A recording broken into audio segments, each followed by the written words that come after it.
Yɛbɔ mpaeɛ. Wona tumi ene kɛseɛ ene ahoɔden ɛyɛ wo dia. Ɛde nimunyam kɛseɛ ɛma wo sɛ wama yɛ kwan. Nda nda nyinaa na yɛba wo nan ase. Na wode wasɛm kronkron ma yɛn. Ɛno nso yɛbɛyi enim sɛ wobɛsiesie ansa na yɛfiri w'anim akɔ. Yɛda wase ɛwɔ Yesu din yi mu. Amen. Ɛda Nyankopɔn kɛseɛ na ase sɛ wayɛ adom bebree na ɛnɛ nso asa bɛpie n'anim. Na sɛ mu nti na da biara no yɛba n'anim. Na sɛdeɛ nansa yi nyinaa yɛsua biribi fa abɔfoɔ ɛho asɛm no. Ɛho hia paa. Sɛ abɔfoɔ wɔn ho nsɛm ɛdɔɔso bebree. Na sɛ yɛnya wɔn ho nimɔdeɛ a na aboa yɛn. Sɛ asase so bɔfoɔ o, ɔsoro bɔfoɔ o, bɔfoɔ biara no. Sɛ yɛnya Onyankopɔn asɛm ho nimdeɛ ɛfa ho a ɛbɛboa yɛn. Na ɛnɛ nso yɛhwɛ angels anaasɛ heavenly messengers. Yɛhwɛ soro abɔfoɔ ɛne yɛka soro abɔfoɔ ho asɛm. Soro abɔfoɔ ho asɛm ne yɛka. Yɛdi kan ahunu asase so bɔfoɔ earthly messenger last week no. Ɛnɛ nso yɛto adesua no so. Na minim sɛ deɛ as a Bible students deɛ yɛka Malak deɛ a obiara ɛwɔ ho nimdeɛ. Ɛna yɛka angelos nso a obiara wɔ ho nimdeɛ. Na nanso na ebehia sɛ yɛadesua mu no yɛka yɛn kakraa bi na afei yɛtwe adwene esi biribi so. Yɛhu sɛ Onyankopɔn asɛm mu no a yɛpam dadaa no yɛde Hebrew kasa na twerɛeɛ. Na kasa yɛde twerɛ Bible no yɛka abɔfoɔ a ana yɛka abɔfoɔ a ne yɛka Malak. Ne yɛhu sɛ saa Malak yi yɛkenka Nyame asɛm no a ɔbɔ din maako as a students mu nyinaa mu bu asɛe. Yɛhyehyɛ mmɔno no nti but mete mo se 213 times in the Old Testament. Na ɛno ne yɛhu sɛ ɔma definitions no yɛnya bɛyɛ 4 definitions. Na nkyɛmu a ɛwɔ mu no yɛ divided into 4 divisions. Yɛwɔ Malak a ɛyɛ soro abɔfoɔ a ɛnɛ yɛbɛka wɔn ho asɛm yi. Soro abɔfoɔ. Ɛne ɛwɔ Malak nso a ɛyɛ asase yɛte so yi anaa asase so bɔfoɔ a last week ho asɛm no. Ɛne ɛwɔ nipa bɔfoɔ a nipa na soma no ofi nipa nkyɛn okosi nipa nan mu ɛde nkra bi kɔ baabi. Ɛne ɛwɔ owuo bɔfoɔ. Ne nyinaa no yɛhu sɛ angels of death ɛwɔ hɔ. Na yɛhu sɛ yɛfa Bible no saa ɛba apamoforo mu nso a kasa yɛde twerɛ Bible no yɛ Greek asɛm nso na abɔfoɔ nso yɛhu sɛ yɛfrɛ wɔn angelos. Nsɛ baa na de obiara wɔ ho nimdeɛ a aka ma otiri bebree. Ɛno nso yɛhu sɛ obodi maako how many times? Students mo yɛ adeɛ paa. Yɛhu sɛ obodi maako nko a 186 times in the New Testament. Na no nso yɛhu sɛ ɛnyihyɛmu 4 na ɛwɔ mu 4 divisions to ɔma 4 definitions and divisions maako na nyaayɛ. Ɔbɔfoɔ a ɛyɛ soro abɔfoɔ a nneɛma ka sɛ ɛbɛka ne ho asɛm ne yɛfrɛ ne angelos.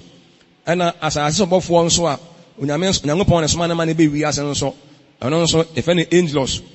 Na ɛna afei nso yɛhu sɛ nipa bɔfoɔ nso bɔfoɔ a nipa ne soma no nso yɛfrɛ ne angelos. Ɛna afei yɛfa yɛkɔ ɛna afei yɛhu sɛ ɔbɔnsam bɔfoɔ ɔbɔnsam na bɔfoɔ ɛno nso tumi frɛ mo angelos messengers of Satan ana angels of Satan. Ne nyinaa no ti yɛhu sɛ saa nneɛma wɔ nyinaa no yɛsua sɛdeɛ ɛbɛyɛ a ɛbɛboa yɛn. Na yɛhu sɛ nsonsonoe biara na apam dada ɛne apamoforo bɔfoɔ no ntam. Bɔfo korɔ no a ne yɛfrɛ ne Gabriel no a opie apam dada mu no. So ɛdin a ɛnam sɛ opie apam dada mu nti no yɛmɛfrɛ no Malak. Obɛyi ne ho adi kyerɛ Mary no nso no yɛafrɛ no angelos. Gabriel yi ne ho adi kyerɛ Daniel yɛfrɛ no Malak. Saa Gabriel koro yi a bɛyi ne ho adi nso kyerɛ Mary ɔno nso yɛfrɛ no Malak angelos. Yɛhu sɛ nsonsonoe biara na wɔn mmienu apam dadaa ne apamoforo bɔfoɔ no ntam.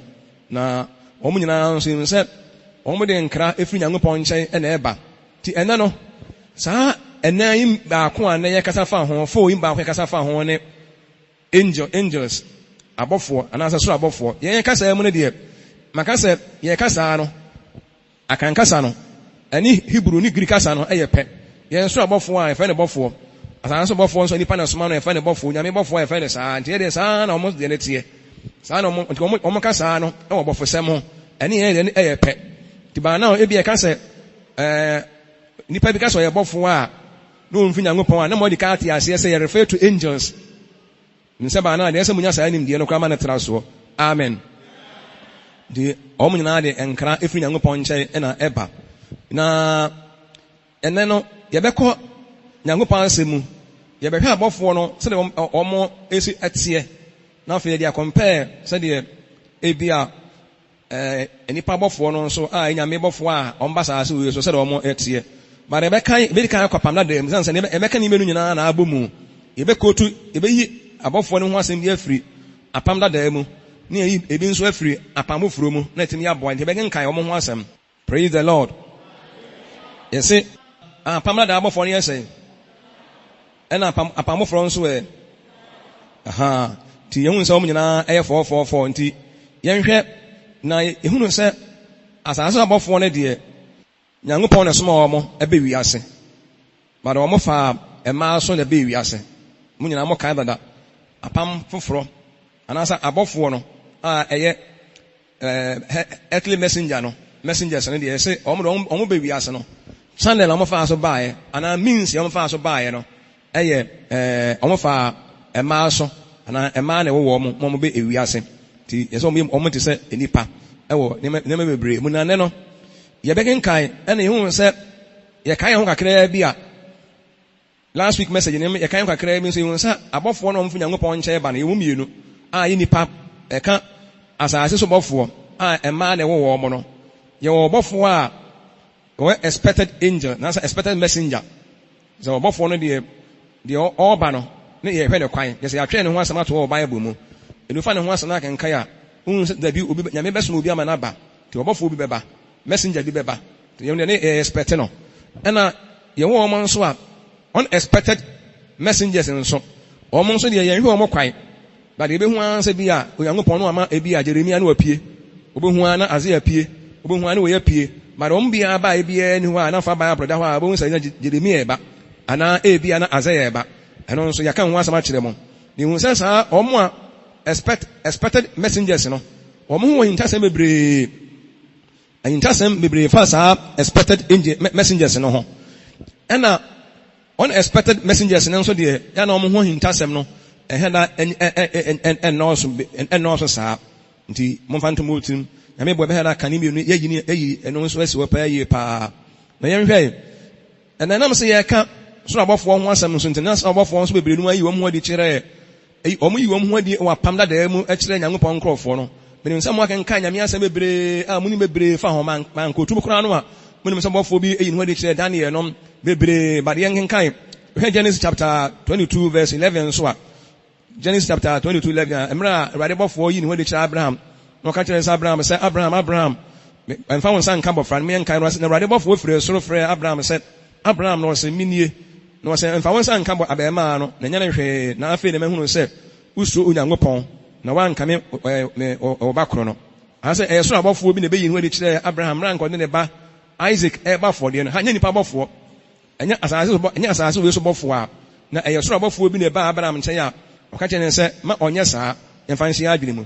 so ɔkae Psalm 34 verse 7 so a asɛ nso ɔsɛ Awurade bɔfoɔ bɔ wɔn a wɔsuro ne ho nsraban hyia na wɔgye wɔn yɛhɔ nyinaa Awurade bɔfoɔ ɛretwa yɛn ho hyia ɔsɛ Awurade bɔfoɔ bɔ wɔn a wɔsuro Awurade na wɔn nsuro Awurade o na wɔn nso Nyankopɔn nti Nyame bɔfoɔ ɔbɔ wɔn nyinaa ɛho ban Psalm 34:7 asɛ nso ɛyɛ soro abɔfoɔ ho asɛm na wɔka ne nipa bɔfoɔ mfa nhyɛ mo adwene mu ɛna yɛmfa wei kora ntwa to apam dadaa mu mokaeɛ sɛ bɔfoɔ bi ne ho adi kyerɛ Moses gyafraba mi mu na ɛno nso Exodus chapter 3 verse 2 na Awurade bɔfoɔ yi ne ho adi kyerɛ no wɔ nkyɛkyerɛ bi mfimfini gyafraba mu na Mose hwɛ na nkyɛkyerɛ no ɛredrɛ nanso na ɛnhye mokaeɛ bɔfoɔ no ɔka sɛ Moses rona mpapoa na baabi a wogyina ne asase kronkron ha sɛ ɛyɛ soro abɔfoɔ ɛna woyi ne ho adi kyerɛ Moses nti wɔn nyinaa no apam dadaa mu deɛ yɛka sɛ yɛka abɔfoɔ mu piepie paa na wɔn dwumadeɛ a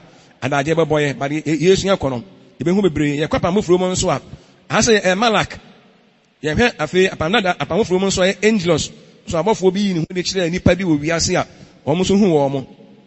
Eno so mu ni bebre Samuel kai Matthew chapter 1 verse 20 nso a Joseph tamona oni Mary hu nsensem bae no na nko be so ogya no ye ka Bible no a o se na odwendwene ye nim ho no hwe Ewade bofo eyi ne ho adi kire no dae mu se Joseph David ba nso so obefa oyire Maria aba won nkyai na de wonyem no efiri ho nkronkron mu Ewade asem nie anso nipa bofo a ayesoro bofo bi na be yi ne ho adi kire Joseph ofiri so na bae umfrasa aso we so nipa na wo no enye oba na wo no nti ye no nso obi ani ba bi ofiri bae ofiri Ewade Nyankopon enche ne bae ni nyina no so me kai nyame asem nso Sakaria owo John the Baptist emena okọ asori fie na okọ asofudwuma no obofo bi ni ho de kire no ka chen se me nka kakra na Ewade bofo bi eyi ni ho de kire no ewo Luke chapter 1 11 to 13 na Ewade bofo bi eyi ni ho de kire no na obegina ohwem afọdụ gbochia ne nifa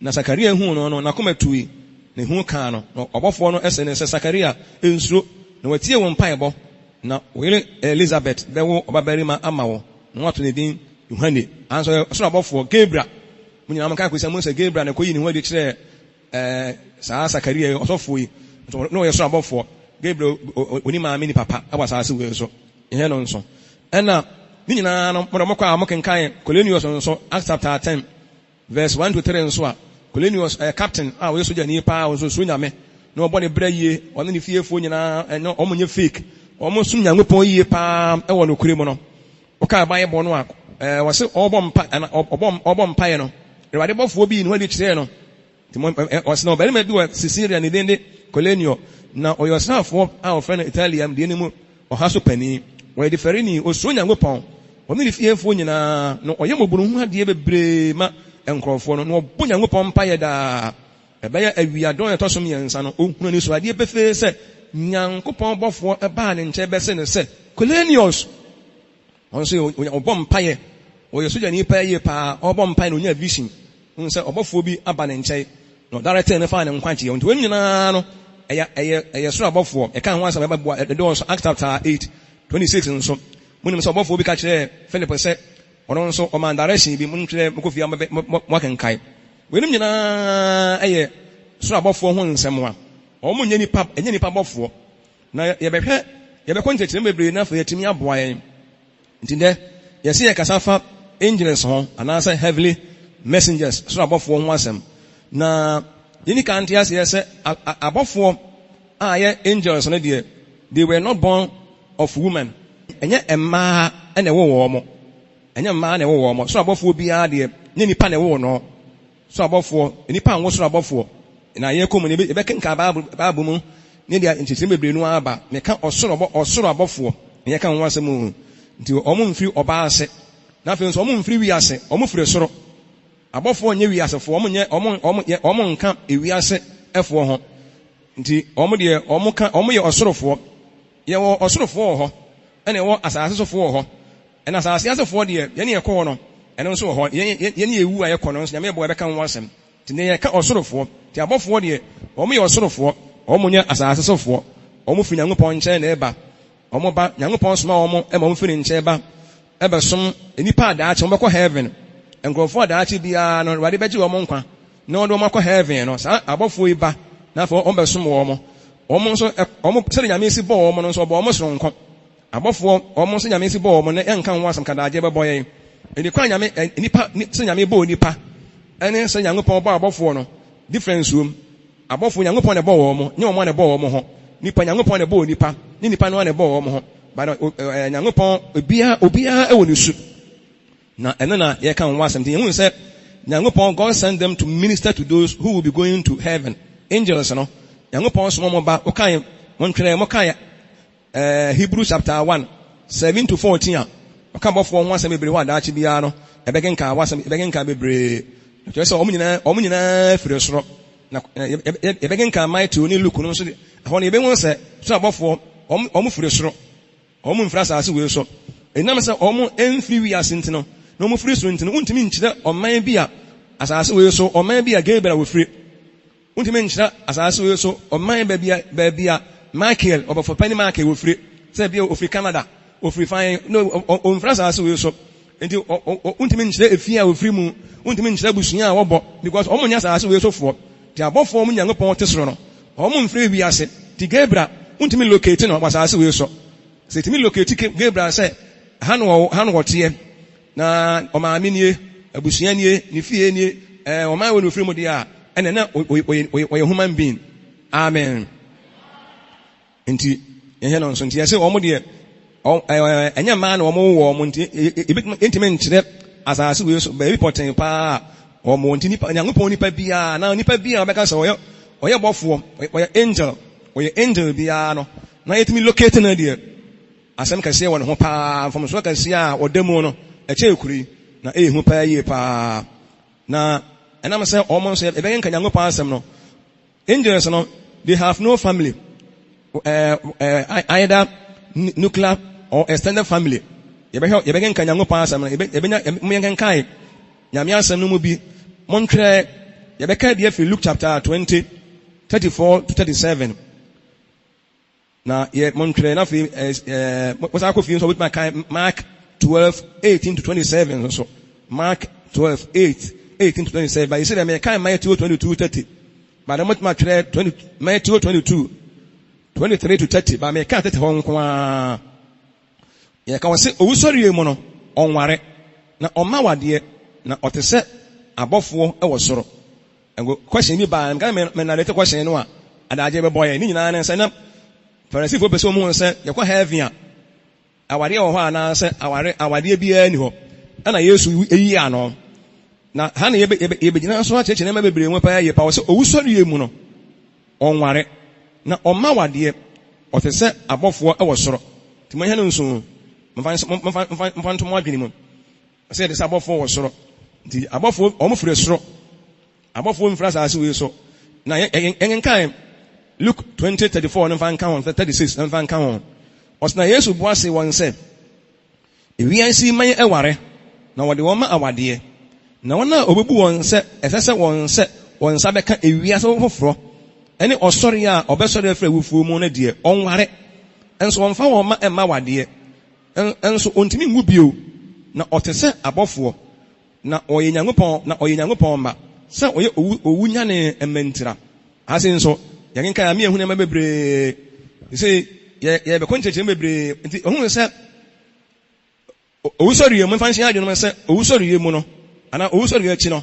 ye be yes abofo Stand in Yangopaka, since I want to for bears above for Yabaso. And after so what I said, if we are seeing May, Yadi Ware, if we are some, and I say, I can't want some pa, if we are or refer, if we are seven or come once and also Nino, Yabet translation of Yamabuani at Yakumi. If we are seeing May, or so one more worry. Now, or the woman so Emma Wadia, my man on any year, our Babema.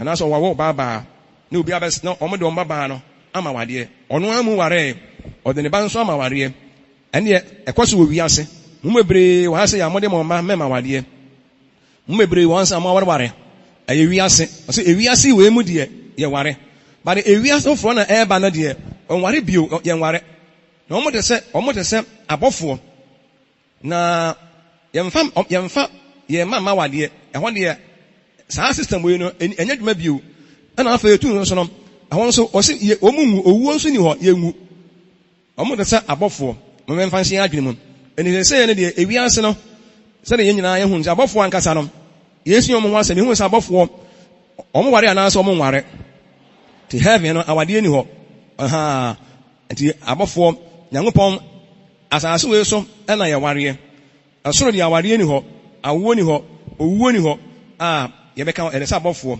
asase we so de wose ye ware Adam Nyankopɔn ka kira Adam se mongo na monno so wasase so munyina munim sa asem no bebre so abofo de wo monware na wo momma wade enti esoro ho awade ni ho esoro awo ni ho na esoro nso owuo ni ho mfa nse mo pa esoro akono mo pa heaven akono mo hunu se mo nkɔ ware wo ho na mo kɔ nso a ɛho na awo ni ho ɔnso mo kɔ nso mo nkɔwu ɔhaw bia ni ho. Amen. Very good. And you will say, angels have no families. whether nuclear or extended family. Envanshi adwene mu. Saa ne Nyankopɔn bɔ wɔn mo. Yɛse saa ne Nyankopɔn ɛbɔ wɔn mo nti wɔn bɔ sɛ Nyankopɔn si bɔ abɔfoɔ no. Mun follow ne yie paa. Na minim sɛ nkosi ne bɛbɔ yɛ bebree. Nipa deɛ nipa na ewu nipa. But nipa enwo bɔfoɔ. Nti so abɔfoɔ deɛ wɔn mfa ɛkwan a nipa fa so bɛ wiase no. Saa kwan no so na wɔn nso fa bɛ wiase. So Nyankopɔn ma wɔn bɛ wiase a yɛn no nso. Deɛ no nso wɔn bɛ wiase direct. Yɛbɛka ho asɛm dabi. Yesu Yesu Yesu no ne ho yinta sɛ bebree. Yesu a mɛ wiase direct from heaven. Ɔbaa na ɛwɔ no. Nti na sɛ ɔbaa na ɛwɔ Yesu nso nti no yɛbɛhu sɛ Yesu no na ɔwɔ ancestors. Ɔwɔ nananana mo hɔ a yɛbɛka ho asɛm. Maka ho asɛm sɛ Yesu yɛse Yesu hɔ na ɛwɔ no. Ọba Yesu ọba wiase ne ọba sɛ bɔfoɔ anaasɛ ɔma sɛ bɔfoɔ. Baafo no frɛ sɛ ɔno nso yɛ bɔfoɔ. But ofiri soro ɛna bae ofiri soro ɔsan akɔ soro ka kyerɛ suafo ne sɛ mekɔ baabi a na metie no. Odi ofiri soro na bae ɛnkyɛn sɛ ɔbaa wo ntantasɛm bi amfa no ho. Baabi nyɛ sɛ bi a ɔbaa na wo nipa ntino misiri bi amfa wɔn ho daabi. Ebi ne ho a misiri fa wɔn ho a nyame boa ɛbɛkyerɛkyerɛ na bebree mu. Ebi wɔn nso misiri bi amfa wɔn ho. To ka bae bɔ no amfa nhyɛm adwuma Yesu no na ɔbaa na ɛwɔ no deɛ nti na sɛ ɔbaa na ɛwɔ no nti na ɛyɛ sɛ awɔ ntoatoasoɔ no ɔwɔ bi na yɛnhwɛ ɔka abayɛ no a lineage mo fɛ ne sɛ lineage anaasɛ mo ka ne sɛ lineage meboa lineage nti Yesu no ɔno nso ɔwɔ lineage sɛ na ɔwɔ ɔno nso na ɔwɔ awɔ ntoatoasoɔ ɔyɛ nipa ba na hinta sɛmfa ne ho ofiri baabi na ɛbaeɛ ba na ɔfaa nipa mu na ɛbaeɛ wamfiri soro na ɛbaeɛ tim Oka nyame asɛm no Matthew chapter 1 verse 1 to 17. Ɛkyerɛ sɛ Yesu bɛ wiase no na ɔno nso ɔwɔ ancestors anaasɛ ɔwɔ nananana mo hɔ. Ɛto anaasɛ ofiri abusua wei mu ɔnanani asaa kɔsɛ ɔyɛ nipa. Asase bɔfoɔ deɛ ɔmo wɔ parents. John no wɔ parents. But abɔfoɔ deɛ ɔmo de sɛ nipa. Amen. Ti abɔfoɔ yɛse yɛn wo ɔmo. Nti ɛna wɔn nso yɛn wɔn nto abusua biara mu. They don't belong to any extended family anas abusua tenten biara. Wɔn ni bi saa, wɔn ni maame, they have no mothers, fathers. Wɔn ni bibiara saa, wɔn ni sisters, brothers, ɛne uncles, ɛne cousins, ɛne adeade. Wɔn ni bi saa wɔ hɔ. Wɔn ni bi saa ɔsoro saa na ma ni ni hɔ. Abɔfoɔ ɛni maame, oni maame nua, ɛna oni papa nua, ɛna oni soa, ɛna oni ɔnanana beebi. Saa na ma no ebi ni hɔ. Wɔn make family nso so. Wɔn fa nsɛm wɔn adwuma nti wɔn ni nuclear family biara. Nti angels na afei nso angels they have no ancestors. Mɛdi kan sɛ wɔn kan Matthew 22:30 no a wɔso wɔ wusɔre yie mu no ɔnware na ɔma wadeɛ no ɔte sɛ abɔfoɔ wɔ soro. Ɛni ɔn sɛ ɛnam sɛ wɔn nware nti no wɔn nso wɔn nwo. Nti yɛbɛka wɔn asɛ wɔn ɛnwo. Nti wɔn ni ancestors bi a asɛmɛsi na ɛwu wei. Na ɔwuwe nti bi a mo nse bi anka yɛto ana ɔnanana nie ɔnanana paa nie asɛmɛsi na ɛwo asɛmɛsi ɛna ɔbɛwuwe ɛna ɔnso bɛwuwe na ɔbɛwuwe di yɛto ana na ɛbɛnya ne bebree wɔn ni abɔfoɔ ni they have no ancestors abɔfoɔ ni ancestors amen nti mo fa nsɛm mo adwene mu nipa na ɛwɔ bie ɛna nti wɔn ni they have no lineage ana generation wɔn ni awɔ ntoatoasoɔ biara sɛ yɛ kanto wɔn awɔ ntoatoasoɔ ɛno nso wɔn ni bi saa ɛwɔ so no hɔ. Na minsasa no ebesie no sɛ ebia nka bɔfoɔ bi wawo ama ne ba wo ama ne ba nso abɛwo sɛ bɔfoɔ awo na ne ba wo ama ne ba bɛwo daabi eni bi saa hɔ abɔfoɔ yame wɔn saa yɛhɛ no nso wɔn ni awo ntoatoasoɔ biara ti wɔn no wɔn nyɛ reproductive na sɛ wɔn procreation wɔn procreate wɔn nyɛ reproductive na sɛ ɔnya deɛ bi a sɛ bi a nti wɔn multiply yɛhɛ no nso nti angels no nyame na bɔɔ wɔn deɛ but yɛse nyɛ wɔn na bɔɔ wɔn ho Nyankopɔn nko ara na abɔfoɔ ɔmo yɛ abɔdeɛ o mɛnka sɛ abɔfoɔ yɛ abɔdeɛ Nyankopɔn nko ara na yɛ ɔbɔ adeɛ good nti abɔfoɔ no ɔmo procreation sɛ ɔmo wɔ daabi nti ɛbɛ Nyankopɔn bɔɔ wɔn no nɔmba no Nyankopɔn ɛbɔɔ wɔn no egu hɔ no saa pɛpɛɛpɛ nɔmba no ara te ebi mɛka ho ebi nka ho ɛda ɛnasa ɛbɛ Nyankopɔn ɔbɔɔ soro abɔfoɔ no ɛna ɔmo tenaeɛ no nɔmba na ɔbɔɔ wɔn no sɛ na ɔmo yɛ 10 billion ebesi ne 10 billion na omo na omo tie tie ne ebi meka ho kura. Amen. Ne mom de ebi na free mu manos the fallen angels the above one ebi free mu no to omo aka no ebesi ne sa na omo tie to omo de omo produce se bi above one enipa ne ye wo ene ye de so obi ase ma above one de eni so omo Nyankopon atena millions of years ya de obi ebesi ne the omo ye single obia they are singles obia ye single kwa single with happiness eniji a ewo omo ba akoye ni mu no eche eniji ye ka eniji e won wade mu a ye mfa compare ho kura obi be say heaven without marriage ho be yes ha na ebi nka hwe ma menka ncha mo say heaven abofo no ye single but me say abofo no omo ye single. Praise the Lord. Enti sabi Nyankopon ba wo no number no a ewo ho no saa na ewo ho saa to obi nti bofo obi ha de oni nua oni papa oni wofa oni yere oni ma saa nko na mo te nko a ni fa se nka mo na mo ya bofo na nka eni Nyankopon wo de ma se ya sabi Nyame si ba mo te no saa na mo te saa te ebi ni firi mo ko ye no ena mo aka no mo na mo aka mo nka se ye ni aka ni aka ebi meka ho. Amen. Very good. And now in the affairs so ba ko a yen hye no so no se ewiase a eba ni mo no so no abofo ye be yes abofo ye ka Bible no wo se ye be yes abofo after resurrection ye hye no so Bible say ye be yes abofo ne ma mienu ye ka ho asem ye be yes wo mo. But we are not going to become angels. We are not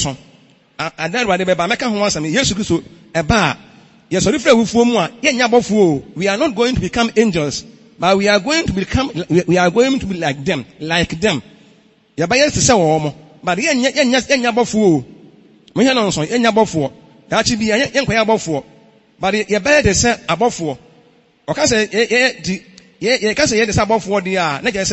sadi abofo enwuo na omo nware na omo nwo no saa bi ne ye beye saa ni bi ne ye beye ne mo nyankoye abofo unkoye abofo ti me he no nso ti Nyankopon adan be ba no ye beye sabofo but they say obi ani wiase we mu a Onyankopon ne sabofo eye after resurrection and ye beye sabofo to be can say bi am ye abofo dey well resurrection ne mai na wiase fo no nso enya mai ti wiase fo na ebeba ni mu no and ye be yes abofo na Nyankopon ka so be obi abofo ti yen kwaya abofo du ka se nyame ye abofo dia me ni me bia onya wasam free e Nyankopon ye ahotefo no ye nyina ye se be yes ye be yes wo be abofo ye nya abofo ye be de se abofo mo fa nse mo adwene mo pa ye pa na mo amo enti se bia ka so bia ye se obi a Adam ne Hawa Nyankopon ka se Adam badi bia ba ni bie no o mo ni ba bie no mo ye se Nyankopon but omo anyi Nyankopon unya Nyankopon ne mo omo ni bie ehunu papa ne bone se di Nyankopon so ehunu papa ne bone no sana obi e ka so obi e se obi a ebi a obi ho na opapa esi so oware ne wajai sa ti ebi a ne ba no so enyini ye no ono nso oware ne wajai no nso ware no waye so hapa but onye opapa waye te se wo no se esu sei ndi abofo ne ye be ye se wo mo. But we are not going to become angels, but we will be like what? Munina. Aha. The Mufanya mo de me bo ameka ho asem pa ye pa. Ti abofo no de omo ye single, they are single, but they will remain forever single. Because I am single. Ti ada be ko Nyankopon ahini ebo no so no. Sa ne enso e ba akoye. Single with happiness. Single be with great happiness. Eniji animu a yentimi nka ho asama nkyere mo. Eda wa wade mu no. Eniji a da kye no yakoya single Nyankopon animu a obaya single saa umpokreti. Obi amfiri mu ma. Obi ngo unni bi busuani bia Onyankopon nko a na nyame bo meka ho asama bebre. Amen.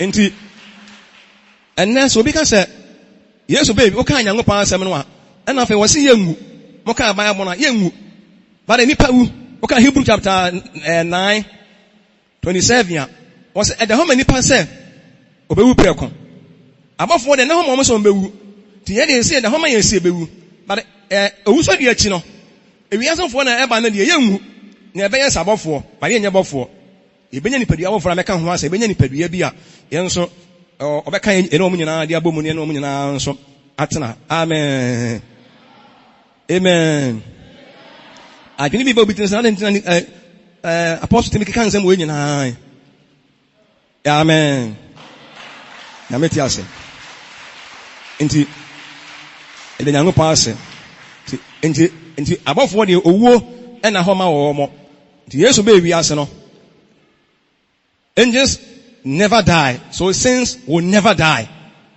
See, yengudi ane ayase hwan. Ayase abofo ana.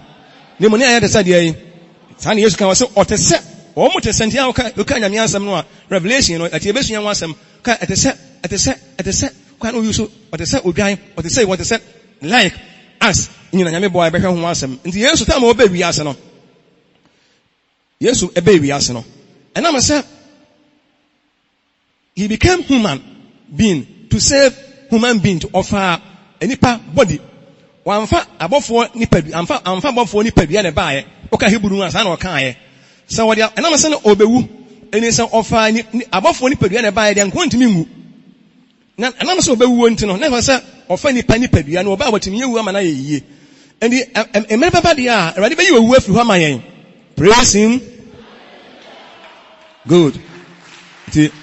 Emra enche bia na mede asemi ebeba na wiye so oka Hebrew chapter 2:14 wa na 2:14 to verse 17 wa oka de me kan nyina ho kire be kan wo asem ti Yesu no ofiri bi na ba ye o but obasa aso we so no se opa channel bi na watimi aba na obaye nipa onya baye nipa de a ni abere wase amen enti na ho brase mu nso no na ye pagya no enti emna me dia se me ba na wiye so abofo de enti asase we so yatie awotenfo enya nuru da ye be de sabofo enti na Nyankopɔn so nye ye sab Nyankopɔn nye ye abofo ti wo se nyame ye abofo de a well I don't know be ya kunya asase ne free ye ko Nyankopɔn da obebo onye enya nuru ta mo be ye sabofo kora e wo so de me be ye sabofo na oba nso onye ye abofo na abofo nso omo so kwa nso yentimi locate wo mo Gabriel onye obi na wo Gabriel na obi na wo Michael mo hia no nso ndi abofo ye nwo wo mo in locate wo mo omo ni generation bia omo ni a nuclear family bia they have no ancestors, they have no family, everything mo mai nyina yo sorry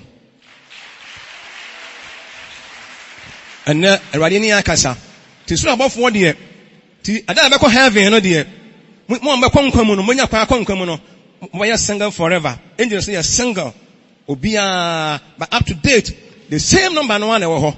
The same number no one apart from except falling angels in the free mono and I saw here.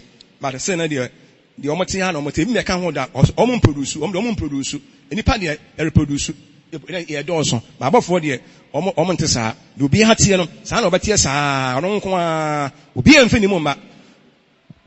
And then young upon a canasa matre. It is like I see my way cron. As someone they say now they are my ye. Himself say me so hard in ho e wo ye no nanti mu ne ho be mfa so nso ama ye hwehwira ye ani nsi ye yie e wo Yesu din yi mu amen.